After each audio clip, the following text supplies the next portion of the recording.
Guys, আজকের এই ব্লগটা আমার পুরোটাই শপিং রিলেটেড। আচ্ছা, তোমাদের কাদের কাদের পুজোর শপিং হয়ে গেছে অবশ্যই কিন্তু কমেন্ট করে জানিও। শপিং করবার জন্য আমি চলে গেছিলাম ক্যামেলিয়ায়, আর আমার এই বডিকনটা ড্রেসটা ভীষণই উইয়ার্ড লেগেছে। আমি এই রেড বডিকন ড্রেসটা নিয়েছি, এই ড্রেসটাও নিয়েছি। ক্যামেলিয়া থেকে মাকে বিস্কিট খাওয়ার জন্য অফার করা হয়েছিল, তো মা এখানে বিস্কিট খাচ্ছে। এটা কিনেছি টুসির জন্য আর এইটা কিনেছি মিঠির জন্য। মিঠির ড্রেসটা আমার ভীষণ পছন্দ হয়েছে। অ্যাকচুয়ালি আমি গেছিলাম একটা জামা কেনার জন্য, কিন্তু নেওয়া হয়ে গেছে তিনটে। যাই হোক, তারপরে আমি গেছিলাম ফুচকা খেতে। এখানেই আমাদের শপিং কমপ্লিট হয়নি। অ্যাকচুয়ালি মামার বিয়েতে অনেক শপিং হয়ে গেছিলো বলে ভেবেছিলাম যে এইবারটা আর বেশি শপিং করবো না। আমার বিয়েতে যেগুলো কেনা হয়েছে সেগুলোই পুজোতে পরে নেবো, কিন্তু ওই যে আমার জামা কিনে হয় না, তাই বৃষ্টির মধ্যেও আবার বেরিয়ে পড়েছি আমরা শপিং করার জন্য।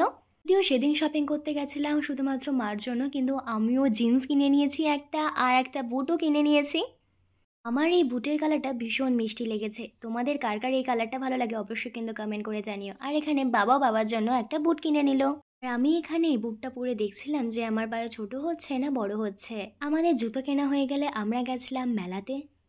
জন্মাষ্টমীর জন্য আমাদের এখানে একটা মেলা হয়েছিল, কিন্তু মেলাতে এতগুলো ব্যাগ নিয়ে কি করে যাব, তাই একটা দোকানে আমরা ব্যাগগুলো রেখে দিলাম। আর তারপরে গেলাম মেলার জন্য। মেলাতে গেছিলাম অবশ্য আমি দিদির জন্য, কারণ দিদির কটা স্ক্রাঞ্চি কিনতে বলেছিল, তাই আমি কিনেছিলাম। কিন্তু ওই যে ওখানে গিয়ে আমি আমার নিজের জন্য কটা কানের কিনে নিয়েছিলাম, একটা মাগ কিনে নিয়েছিলাম, বা একটা গামলা কিনেছিল। আর ওই বৃষ্টি কাদার মধ্যে আমার চুটির অবস্থাটা জাস্ট দেখো।